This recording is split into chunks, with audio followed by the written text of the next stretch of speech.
Rebonjour, dimanche en politique suite donc. La France n'est pas seule au monde et la situation politique nationale est aussi regardée partout autour de nous, suscitant parfois des interrogations. Sur le Mercosur, qui mobilise les agriculteurs, la France sera-t-elle soutenue par d'autres pays européens pour bloquer l'accord commercial? Faute de budget voté dans les temps, la France va-t-elle être considérée comme la mauvaise élève de l'Europe? Ça fait partie des sujets qu'on va évoquer avec l'invité de dimanche en politique, Jean-Noël Barrot. Bonjour. Bonjour. Vous êtes ministre de l'Europe et des Affaires étrangères. Il y a quelques mois, vous n'étiez qu'à l'Europe. Maintenant, vous avez le monde, j'allais dire, sous votre responsabilité, l'Ukraine justement. Cette semaine, la Russie a tiré un nouveau missile hypersonique vers l'Ukraine. En réponse aux États-Unis qui ont autorisé l'armée ukrainienne à utiliser des missiles à longue portée pour attaquer la Russie. Les Américains ont également livré des mines antipersonnelles. Vladimir Poutine, dans une déclaration solennelle, jeudi, a mis en garde contre un risque de guerre mondiale. Le président russe a dit qu'il n'exclut pas de frapper les pays occidentaux. Alors, première question, est-ce qu'il faut prendre les menaces de Vladimir Poutine au sérieux? Vladimir Poutine nous a habitués depuis 2 ans et demi, tout le monde l'a entendu, tous les Français l'ont entendu, à agiter une rhétorique escalatoire et même une rhétorique nucléaire pour susciter de l'inquiétude auprès des alliés de l'Ukraine. Alors, ne nous laissons pas intimider. Et rappelons à Vladimir Poutine qu'il doit tenir son rang, qu'il doit se hisser au niveau de ses responsabilités de pays membre permanent du Conseil de sécurité des Nations Unies, de pays dotés de l'arme nucléaire, et qui donc il a une responsabilité dans la stabilisation de l'ordre international, alors que là, il se comporte depuis 2 ans et demi, et puis singulièrement depuis quelques jours, comme un agent déstabilisateur. Alors la France, de son côté, va-t-elle autoriser l'Ukraine à utiliser des missiles français pour viser la Russie?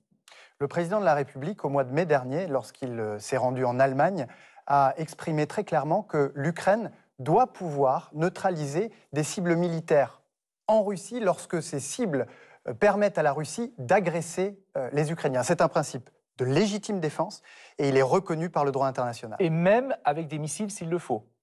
Même avec des missiles s'il le faut. Ça veut dire que la France vend des missiles ou donne ou livre des missiles à l'Ukraine? Nous assumons une certaine ambiguïté stratégique. C'est-à-dire que vous ne dites pas tout, nous ne disons pas tout, nous ne fixons pas de ligne rouge par avance et nous ne disons pas ce que nous faisons ou ce que nous ne faisons pas. Mais ce que vous avez dit très clairement là, c'est que s'il doit y avoir des missiles français utilisés de la part de l'Ukraine pour viser la Russie, il n'y a pas d'interdiction. Je vous renvoie aux propos du président de la République au mois de mai dernier. La ligne de la France n'a pas changé. Donc c'est la même que ce que je viens de résumer. C'est la ligne que le président a exprimée et que je vous ai réitérée à l'instant. Volodymyr Zelensky, lui, demande du renfort militaire. En plus, est-ce que la France va y participer? Absolument, parce que c'est notre intérêt. Il y a 10 jours, je me suis rendu dans l'un de nos camps militaires avec Sébastien Lecornu, ministre des Armées, pour rendre visite aux 2300 soldats ukrainiens qui ont été formés et équipés dans notre pays. C'est la première fois que nous formons une brigade complète de soldats étrangers depuis la Première Guerre mondiale. Et opérationnelle de Ces soldats vont rentrer en Ukraine dans quelques jours pour regagner le front armés par des équipements français. Et puis ça veut donc dire qu'il y aura des troupes françaises dans quelques semaines.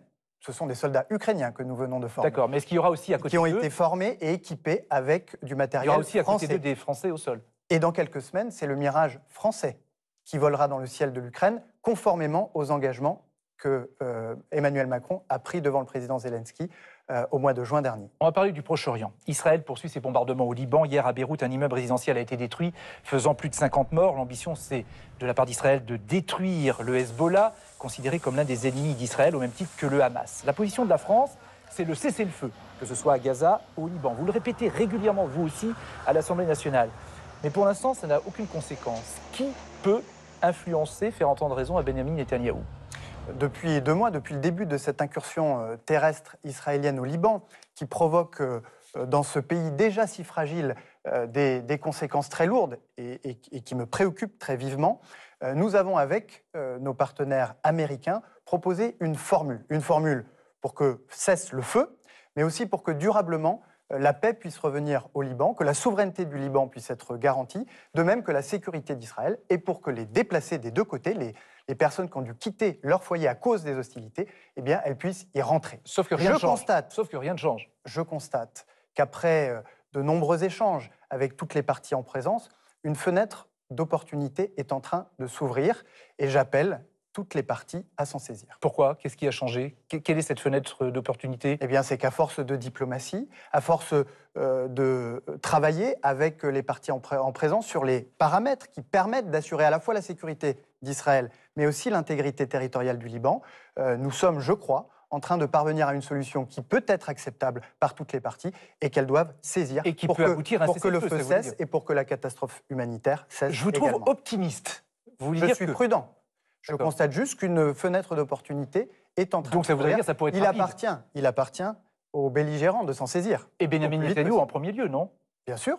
Mais est-ce que, justement, jusqu'à maintenant, ça n'a eu aucun effet, les rappels à l'ordre. Donc c'est pour ça que je vous dis, je vous trouve optimiste. Je ne vous parle pas de rappel à l'ordre, Francis Letellier. D'accord. Je vous parle d'une formule permettant le cessez-le-feu et, plus durablement, dans le long terme, la stabilisation du Liban et la sécurité dans le sud du pays. C'est cela sur quoi nous avons travaillé et nous nous en sommes donné les moyens, puisque vous savez qu'un mois après le début de ces opérations terrestres, c'est-à-dire un mois jour pour jour, il y a un mois jour pour jour, nous avons accueilli à Paris la première conférence internationale de soutien au Liban, où nous avons levé plus d'1 milliard de dollars, dont 800 millions pour l'aide humanitaire aux populations déplacées et 200 millions pour le renforcement des forces armées libanaises qui joueront un rôle décisif pour faire appliquer le cessez-le-feu et durablement pour garantir la sécurité au sud du pays. À propos de Benyamin Netanyahou, toujours, la Cour pénale internationale a lancé des mandats d'arrêt contre lui, le Premier ministre israélien et son ex-ministre de la Défense, Yoav Gallant, pour crimes de guerre, de famine, comme méthode de guerre, ainsi que des crimes contre l'humanité de meurtre, de persécution, actes inhumains.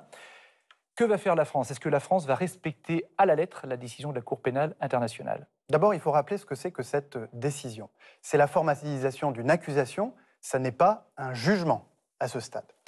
La France est très attachée à la justice internationale et très attachée à ce que la Cour pénale internationale puisse travailler en toute indépendance. Et ce que nous disons depuis toujours, c'est qu'Israël a le droit de se défendre dans le respect du droit international. Et chaque fois qu'Israël a violé le droit international, en privant les populations d'accès à l'aide humanitaire, en bombardant les populations civiles, en organisant des déplacements forcés de populations, ou en incitant la colonisation de la Cisjordanie, eh bien nous l'avons dénoncé et nous l'avons condamné avec la plus grande fermeté. Donc vous donnez raison à la Cour pénale internationale? Je ne me substitue en aucun cas à la Cour pénale internationale. Quand il y a des circonstances, il faut que ce soit condamné. Donc la Cour pénale internationale a condamné ce que vous dites là. La Cour pénale internationale a émis un mandat d'arrêt qui est la formalisation d'une accusation qui est portée à certains responsables politiques israéliens. Si Benyamin Netanyahou vient en France, il sera arrêté. La France appliquera toujours le droit international. Donc il sera arrêté s'il vient en France. C'est une question hypothétique à laquelle je ne vais pas répondre tant qu'elle est hypothétique. Mais sur le fond, sur l'idée, si Benyamin Netanyahou devait venir en France, il serait arrêté. Je peux revenir sur le fond si vous voulez. Non, mais... Notre position, elle est claire, elle est constante. La position du gouvernement français, qui joint toujours les actes à la parole, elle consiste à dire qu'Israël a le droit de se défendre dans le respect plein et entier du droit international. Mais que la France applique aussi les décisions de la Cour pénale internationale. La France applique toujours le droit international. La COP29 qui s'est terminée sur le climat cette nuit en Azerbaïdjan, 300 milliards par an pour les pays les plus pauvres afin de les aider à s'adapter aux inondations, aux canicules notamment, et puis pour les aider à investir dans des industries moins polluantes. Pour la ministre de la Transition écologique, c'est pas assez, c'est même un échec. Elle parle du point de vue, j'allais dire, écologique. Vous, du point de vue diplomatique, qu'est-ce que vous en retenez de cette COP29? Je retiens qu'il y a eu des progrès, mais que Agnès Pannier-Runacher a raison de dire que le résultat est décevant, que nous devons faire beaucoup plus, parce que les conséquences du dérèglement climatique, nous les vivons désormais au quotidien. Regardez les inondations dévastatrices en Espagne et quelques semaines plus tôt, celles que nous avons connues dans certaines régions de France. Il nous faut donc agir beaucoup plus et beaucoup plus fort, et c'est pourquoi nous nous projetons avec beaucoup d'ambition et beaucoup de résolution sur l'année 2025, qui sera la COP 30 au Brésil. La COP 30 à Belém au Brésil, qui sera marquée par le 10e anniversaire de l'accord de Paris, qui a été signé dans notre pays et grâce à la diplomatie française. Et ce sera aussi l'occasion pour nous, à Nice, au mois de juin, d'accueillir la très grande conférence des Nations Unies sur l'océan, qui a vocation à être pour l'océan ce que l'accord de Paris a été pour le climat. Les agriculteurs français manifestent depuis plusieurs jours et d'autres actions sont attendues la semaine prochaine. Ils craignent l'arrivée en masse de produits d'Argentine ou du Brésil, si le Mercosur est signé, en plus de leurs problèmes quotidiens. On n'arrive plus à produire. Nous sommes en Europe et on applique des surtranspositions françaises qui nous tuent. Monsieur le ministre, qui nous tuent. Je ne suis pas me convaincre de ça, je suis convaincu de ça. Seulement, vous ne pouvez pas me demander, je suis depuis 2 mois et demi, à peine 2 mois et demi, de revenir sur 10 ans de surtransposition. Les normes françaises, on ne les veut plus, on veut juste les normes européennes pour pouvoir travailler à armes égales avec nos collègues européens. Et le Mercosur, on ne veut même pas en entendre parler parce qu'on est déjà au fond du trou avant cet accord. Si l'État ne nous écoute pas et qu'il n'y a pas d'avancée concrète, et ben là, on durcira le ton. On va bloquer toutes les centrales d'achat, on va bloquer tous les ports. Depuis des décennies, des traités de libre-échange sont signés et votés par tous les partis, LR, macronistes, PS, et viennent concurrencer de manière déloyale nos agriculteurs, avec des produits qui ne respectent aucune norme sanitaire et environnementale. N'est-il pas temps que la France saisisse l'opportunité de cette crise pour reprendre le leadership sur le sujet agricole, afin de refonder les politiques européennes, tout en ayant comme objectif de retrouver notre souveraineté alimentaire? Nous répondons par la plus grande des déterminations pour combattre ce traité que nous estimons inacceptable dans les conditions dans lesquelles il pourrait être conclu. C'est un intense travail diplomatique que nous conduisons pour amener à nos positions un certain nombre d'États qui aujourd'hui sont dans l'hésitation. As we all know, the devil is always in the details, so the final stretch is the most important, but also the most difficult often. Jean-Noël Barrot, on voit la ministre de l'Agriculture, Annie Genevard, aux avant-postes sur le Mercosur pour répondre aux agriculteurs. Mais le Mercosur, ça n'est pas que l'agriculture. Faut-il tout bloquer, tout le Mercosur, pour sauver l'agriculture ? Personne ne peut rester sourd à la détresse que nous avons entendue dans votre reportage des agriculteurs qui n'en peuvent plus de la bureaucratie qui pèse sur leurs épaules et de la concurrence déloyale des importations qui viennent d'ailleurs. Alors oui, il nous faut un accord avec ces pays du Mercosur pour que nos agriculteurs, nos industriels, nos entreprises puissent y exporter leur production. Mais non, nous n'acceptons pas le traité en l'état. Et je vais même aller un petit peu plus loin. Le Mercosur aurait pu être signé il y a belle lurette. Si ça n'a pas été le cas, c'est parce que le président de la République a pesé de tout son poids dans la balance. Et aujourd'hui, le gouvernement est pleinement mobilisé. Vous avez entendu la ministre de l'Agriculture, le Premier ministre qui s'est rendu lui-même à Bruxelles pour rencontrer la présidente de la Commission. Et ce que je constate, c'est que nous ne sommes plus si isolés que cela, puisque certains pays européens commencent à se rapprocher de nos positions. Vous en avez cité certains dans l'entretien précédent. Mais c'est-à-dire lesquels ? L'Italie se pose des questions, la Pologne se pose des questions. Mais ce qui est très nouveau, c'est que nous avons entendu aujourd'hui la présidente du Parlement européen exprimer la nécessité absolue de se laisser du temps pour préserver les intérêts des agriculteurs.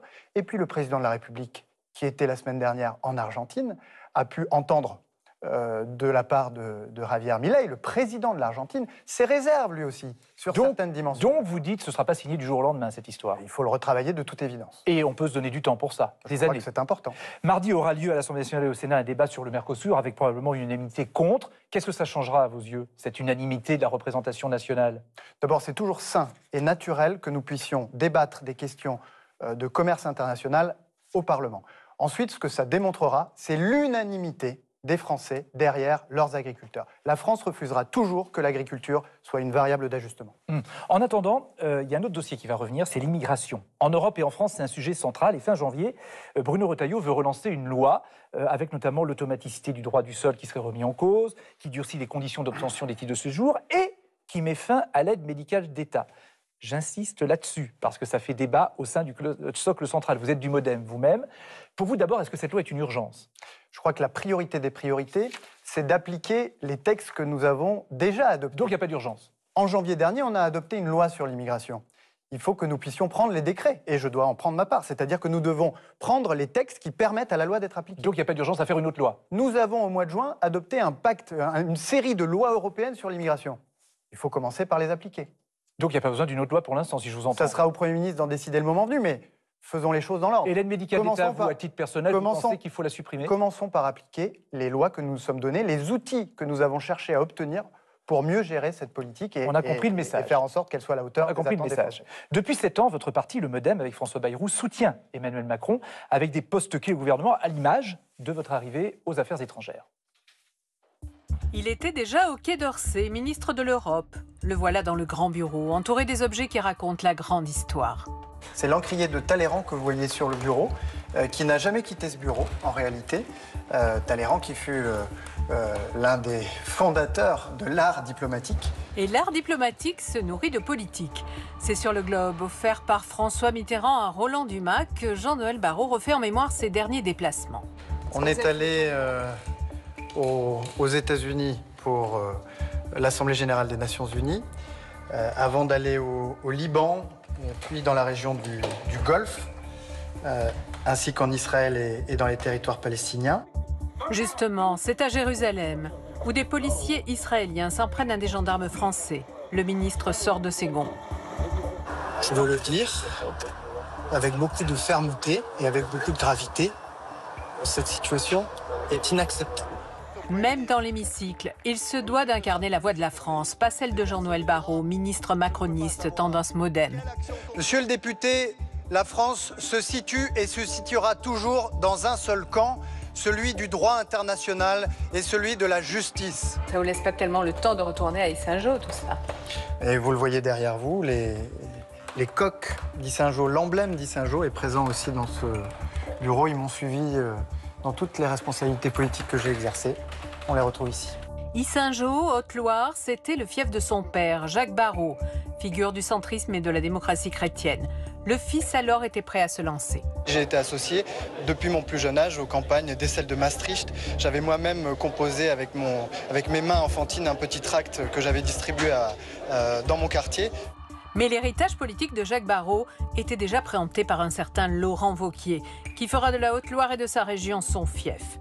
Jean-Noël Barrot devra attendre 2017 puis 2022 pour avoir sa revanche politique avec Emmanuel Macron, un président qui depuis est omniprésent sur la scène internationale. Jean-Noël Barrot, vous réagissiez tout à l'heure en regardant le reportage, en vous voyant quelques années avant, vous disiez, quand vous étiez candidat sur la liste aux européennes, c'était la liste de Michel Barnier à l'époque. La première campagne électorale à laquelle j'ai participé, c'était sur la liste de Michel Barnier en 2009 pour les élections européennes. Un président omniprésent à l'international. Cette semaine, l'ambassadeur de France en Haïti a été convoqué, après les propos d'Emmanuel Macron, capté en marge du G20 au Brésil concernant la situation politique en Haïti. C'est les Haïtiens qui ont tué Haïti, en laissant le narcotrafic. Et là, ce qu'ils ont fait, le Premier ministre était super, il est défendu, ils l'ont viré. C'est terrible, mais terrible. Et moi, je ne peux pas remplacer. Ils sont complètement cons. Ils n'auraient jamais dû le sortir. Le Premier ministre était formidable. Alors l'ambassadeur français a reconnu que les propos étaient malheureux, pour le moins. Je vais vous dire, dans la période que nous vivons, où la situation est grave, la guerre est à nos portes, la planète est en ébullition, la Chine et les États-Unis nous prennent de vitesse, la démocratie est attaquée de toutes parts par des ennemis à l'intérieur comme à l'extérieur, et nous regardons le nombril et nous passons du temps sur des controverses de second ordre. Ce que je retiens s'agissant d'Haïti, c'est le discours très clair qui a été celui du président de la République et qui a exprimé une nouvelle fois notre soutien aux Haïtiens, à la population haïtienne, qui est un soutien très concret en matière humanitaire, mais aussi en matière sécuritaire. On revoyait aussi les images de l'incident il y a 15 jours à peu près à Jérusalem, où des gendarmes français qui encadraient votre déplacement ont été arrêtés par la police israélienne.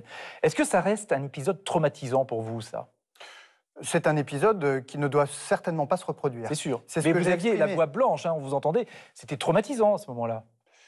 Ce qui m'a choqué profondément, ça n'est pas tant le sort qui m'a été réservé à moi-même, mais plutôt celui qui a été réservé à nos gendarmes. Mais le plus important, c'est que cet incident ne se reproduise pas, et c'est dans ce sens que j'ai engagé les discussions avec mon homologue, le ministre des Affaires étrangères d'Israël, pour que nous puissions nous mettre d'accord sur un protocole pour que lorsque des autorités françaises sont en déplacement à Jérusalem et se rendent dans les domaines qui sont placés sous la responsabilité et la protection de la France, eh bien qu'elles puissent le faire en toute sécurité sans que ces incidents n'aient à se reproduire. Les députés ont voté cette semaine pour une proposition de la France Insoumise de créer un groupe d'amitié France-Palestine. Êtes-vous favorable à ce groupe d'amitié France-Palestine ? C'est une décision du Parlement, de l'Assemblée nationale. Oui, mais sur le fond, philosophiquement. Je suis trop respectueux de l'institution pour émettre un jugement. Par définition, si l'Assemblée nationale a pris cette décision, c'est une décision démocratique et je la respecte. Il peut vous aider, ce groupe d'amitié France-Palestine, en tant que ministre des Affaires étrangères ? Ça peut créer des liens En tout cas, je travaillerai avec ce groupe comme avec tous les autres groupes, parce que la diplomatie, elle ne se fait pas qu'au Quai d'Orsay. Elle se fait aussi par l'action décisive des parlementaires, députés et sénateurs des commissions des affaires étrangères, mais aussi des groupes d'amitié qui, au quotidien, se rendent dans les pays pour passer un certain nombre de messages. C'est une dimension très importante de notre politique étrangère. Donc bienvenue. Gabriel Attal a écrit à Yael Braun-Pivet, la présidente de l'Assemblée nationale, pour dire qu'il était contre ce groupe parce que, dit-il, entre autres, la France ne reconnaît pas l'État de Palestine. Donc est-ce qu'il faut que la France reconnaisse rapidement l'État de Palestine? Nous avons toujours dit que nous le ferions le moment où, par des reconnaissances mutuelles, des garanties de sécurité, nous pourrions participer à construire cette solution politique, la seule susceptible de ramener la paix, la sécurité et la stabilité dans la région, celle qui repose sur 2 États, un État d'Israël et un État de Palestine, vivant côte à côte, en paix et en sécurité. Je le disais, vous êtes président du MoDem, le parti de François Bayrou. Laurence Perron, journaliste politique à France Inter, revient pour sa carte blanche. Rebonjour Laurence. Bonjour Jean-Noël Barrot. Et on va parler de choses qui peuvent fâcher à l'intérieur du socle commun. Est-ce qu'il y a vraiment encore un socle commun? Que ce soit sur la politique internationale, on l'a vu là avec Gabriel Attal, il n'est pas tout à fait aligné. Sur les sujets économiques, on sait qu'à l'Assemblée nationale, les troupes MoDem ont voté pour la taxation des superprofits. Est-ce que votre parti est à l'aise dans ce socle commun? Il y a des députés qui ne vont pas bien, on le sait chez vous. Erwan Balanant, pour ne pas le citer. Je crois que Marc Fesneau n'est pas très à l'aise non plus dans cette majorité. Est-ce que vous avez l'impression que c'était le bon endroit? Le MoDem a fait un choix courageux lorsqu'il a décidé de soutenir et de participer au gouvernement de Michel Barnier. Et ce que je constate tous les jours, c'est qu'au sein du socle commun à l'Assemblée nationale, le groupe MoDem est un pilier, est un pôle de stabilité, ce qu'il a d'ailleurs été lors des majorités précédentes auxquelles il a participé. Et si le MoDem a pris cette décision difficile de participer à un gouvernement, aux côtés d'autres forces politiques qu'il avait parfois combattues, eh bien c'est précisément parce qu'il est habité par la nécessité d'être utile et d'être à la hauteur du moment que traverse notre pays. Je vous parlais de Erwan Balanant notamment parce qu'il a eu une très grosse colère au moment où, justement, Michel Barnier a appelé Marine Le Pen pour s'excuser des propos du ministre de l'économie, Antoine Armand, qui avait considéré que le RN ne faisait pas partie de l'arc républicain. Vous êtes à l'aise avec ça? Avec le fait que Michel Barnier appelle Marine Le Pen pour, en gros, la câliner? Je le redis, la situation dans laquelle nous nous trouvons est suffisamment compliquée pour que nous ne nous enfermions pas dans des querelles partisanes. Nous avons besoin de grandeur d'âme, pas de petitesse politicienne. Hier, et je salue cette décision, le président de la République a décidé de faire entrer Marc Bloch au Panthéon. Il faut relire Marc Bloch qui dénonçait, dans les années 30, la vanité des élites, trop occupées à se regarder le nombril pour voir que, sous leurs yeux, le monde était en train de se disloquer. Et dans le même temps, Marine sans Le Pen, préparer la France à affronter le Premier ministre Michel Barnier reçoit l'ensemble des groupes politiques. Marine Le Pen est la première reçue. Pas de problème avec ça pour vous? C'est normal que le Premier ministre reçoive les dirigeants des groupes politiques. Mais Marine Le Pen en premier, c'est ça que vous disiez, Laurence? Vous n'avez pas de problème avec le fait que Marine Le Pen soit traitée un peu mieux, on a l'impression, par Michel Barnier, parce qu'effectivement, elle représente beaucoup de troupes à l'Assemblée nationale, et que peut-être que c'est juste de la réelle politique. Il est tout à fait naturel et sain que les présidents de groupes politiques à l'Assemblée nationale soient reçus par le Premier ministre. Nous sommes en pleine discussion d'un budget, un budget qui suppose de la part de chacun d'adopter un sens des responsabilités un peu plus, je dirais, un peu plus prononcé que ça n'est l'habitude. Le temps des grandes confrontations politiques viendra. Aujourd'hui, le temps est à éviter l'effondrement du pays que provoquerait une censure du gouvernement, exactement. C'est là où je voulais rejet en venir. du budget, etc. Alors là, le Rassemblement national, à 7h, dit qu'il votera la motion de censure. La gauche, le nouveau Front populaire, dit qu'elle votera la motion de censure. Est-ce que dans ce cas, il faudra redéfinir un nouveau socle de majorité, peut-être en allant chercher les sociodémocrates à gauche? Est-ce que vous considérez que ce serait une bonne idée? Ceux qui voteront la censure et renverseront le gouvernement pour annuler le budget porteront la responsabilité de la chienlit. Ils devront expliquer aux Françaises et aux Français pourquoi les gendarmes, les policiers, les militaires n'auront pas droit à leurs primes, aux moyens qui leur étaient promis. Ils devront expliquer pourquoi l'image de la France que nous avons reconstituée ces dernières années s'effondre et pourquoi une crise financière advient. C'est pourquoi je disais que nous ne pouvons pas nous payer le luxe d'ajouter du désordre au désordre, que nous devons relire Marc Bloch et faire preuve d'un peu de grandeur d'âme. Puisque vous parliez de la confrontation qui aura lieu, elle aura lieu aussi en 2027. Le temps des grandes confrontations reviendra. Alors justement, question. On sait déjà que sur la ligne de départ, il y a déjà Marine Le Pen, il y a Jean-Luc Mélenchon pour la 4e fois, Est-ce que finalement, ce ne serait pas à François Bayrou de relever à nouveau le gant du macronisme, ou le drapeau du macronisme, puisque le président de la République ne veut pas se représenter? François Bayrou est un homme d'expérience, c'est un homme qui a une stature d'homme d'État, et il a entretenu, cultivé une relation particulière avec les Français. C'est à lui qu'appartiendra ce choix. Une quatrième candidature de François Bayrou, ce serait bien. Vous y seriez favorable? Je vous le dis, c'est à lui qu'appartiendra ce choix. Oui, mais il a en tout cas une relation très privilégiée avec les Français. Mais oui, mais vous faites partie du modèle. Vous ne nous dites pas si ça vous ferait plaisir ou pas. On sait qu'il y a Gabriel Attal qui sera sans doute aussi sur la ligne. Entre Gabriel Attal et entre François Bayrou, vous faites quoi? Je vous dis que le moment n'est pas venu pour les uns et les autres de se positionner. La situation est trop grave. Elle est sur la scène intérieure. Non, parce qu'on pensait que vous auriez répondu simplement de François Bayrou, bien sûr. C'est pour ça. Oui, je vous ai répondu ce que je pensais de François Bayrou. On sent que vous avez peut-être un souci de loyauté vis-à-vis de Gabriel Attal, l'ancien Premier ministre dont vous avez partagé les vues aussi. Vous êtes un macroniste du MoDem. Je suis très attaché à ma famille politique, à laquelle je n'ai jamais fait défaut. François Bayrou incarne un courant politique, une famille de pensée qui, depuis un siècle dans notre pays, a apporté de très nombreuses transformations. Je suis moi-même, on l'a vu tout à l'heure dans les images, je dirais dépositaire de cet héritage, de cette façon de penser, et j'entends bien le transmettre à mon tour le moment venu, en tout cas cultiver cette manière de penser. Merci Laurence, on note, hein, on prend date pour plus tard. On prend date. On va parler d'Elon Musk, propriétaire de X, ex-Twitter, accusé de désinformation, de mener des campagnes de harcèlement en ligne, proche de Donald Trump. Quand vous étiez ministre chargé du numérique, c'était aussi un de vos postes avant, vous aviez menacé de faire interdire Twitter de l'Union européenne. Est-ce qu'on s'en approche? Non, je n'ai pas menacé de faire interdire Vous Twitter. avez dit si... Non, j'ai constaté que nous avions pris en Europe des lois qui imposent certaines obligations aux réseaux sociaux, et c'est heureux, et que si les réseaux sociaux ne les respectent pas, alors qu'ils peuvent être bloqués. Et je vois un certain nombre de personnalités ou de médias qui disent je quitte Twitter. Moi, ma réponse, elle est claire. Ce n'est pas à nous de quitter Twitter, c'est à Twitter de quitter l'Europe si Twitter ne sait pas respecter les règles que nous lui avons fixées. Et puis parce que quand on est ministre ou homme politique, c'est difficile de se passer de Twitter aussi. Il y a d'autres réseaux sociaux. Oui, mais c'est une vraie force de frappe. Il y a d'autres réseaux sociaux et l'idée n'est pas de se satisfaire de ce qu'est devenu Twitter. La Commission européenne a désormais des leviers, l'Europe a désormais des leviers pour imposer un certain nombre de règles sur Twitter. Si elles ne sont pas respectées, alors Twitter pourrait être banni de l'Union européenne. Donc vous confirmez. Je voudrais vous parler de Boualem Sansal, l'écrivain franco-algérien prix Goncourt. On n'a plus de nouvelles de lui depuis plusieurs jours. Selon son éditeur, il a été arrêté à l'aéroport d'Alger. Est-ce que vous êtes inquiet?